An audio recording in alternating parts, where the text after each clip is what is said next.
Welcome back to Astro Auto Styling. I'm Lucas. Today we have this Audi A4 in the shop. And as I was about to start working on it, I thought there's some tricks that you need to see that'll help you with your own wrap at home.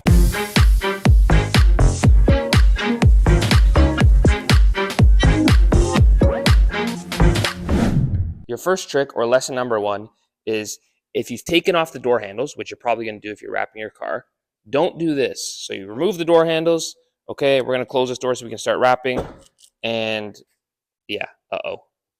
How am I going to open this door? Windows closed. Like, this is not a good situation. Now, luckily, this door is taken apart just the same, but I kept the window open. So you can just reach in here and open the door. So lesson number one, or trick number one, do not take off the door handles unless the windows are down. Preferably all the windows are down, but at least one of them has to be down. Otherwise, you're going to lock yourself out of the vehicle. Don't do that. I've done it before.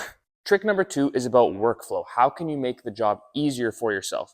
These tricks I'm going to show you kind of help you get in the zone, and there's some strategies that I personally use. One strategy you can use to increase or improve your workflow is pre-cutting all of your panels. So as you'll see here, I have the rear bumper, the front bumper, and I have two sides. I've obviously wrapped some of the car already, so I don't have those panels.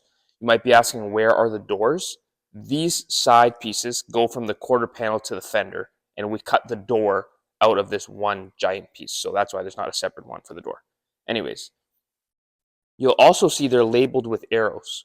This shows the direction, right, of like how the vinyl should lay. So the arrow always points upwards to make sure everything is going in the correct direction. This is not directional film, but I still think it's just a good strategy or habit to have.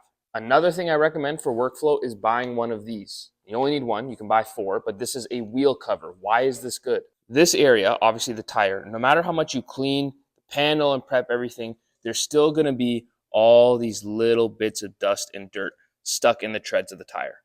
So instead of wasting your time trying to scrub this, you can just put a cover on it. So now with this cover installed, you can see all that dirt is covered. Nothing will be picked up from the static of the vinyl, and we don't have to worry about contaminants getting under the film when we wrap this. Our third and final trick is what happens if you get in a tough place or a tough situation like this.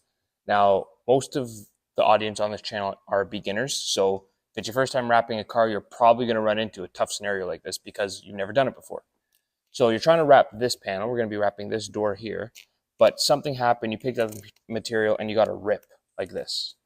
Okay. Now, the reason this is a problem is because if you try to pick up something that has a rip like that, when I pick it up here, see, and I try to stretch it again, it starts moving. That rip or that cut starts creeping towards the edge, which you really don't want. So how do you do this, or how do you deal with this? There's two ways you can deal with it. The first is, and probably the easiest way, is if you get another patch or another piece of material and you just patch it over top of your ripped area or your cut area.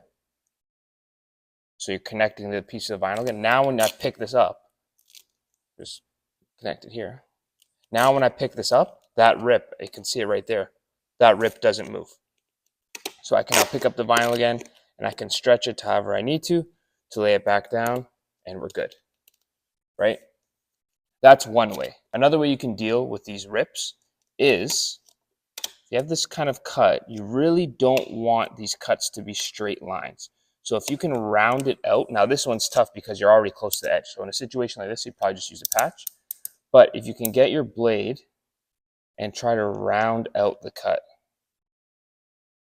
right? We're just going to try and round this out, make it a teardrop instead. So now that we have that there, we can round it out. By doing that, now when I stretch it again, that cut doesn't start creeping. I can still move it and it doesn't really go towards my edge. It may go up and down, obviously, because I'm spreading it apart, but it's not going to start creeping this way and getting bigger. So those are 3 tips you can use at home if you're wrapping your own car. If you have any questions, just ask in the comments, and thanks for watching.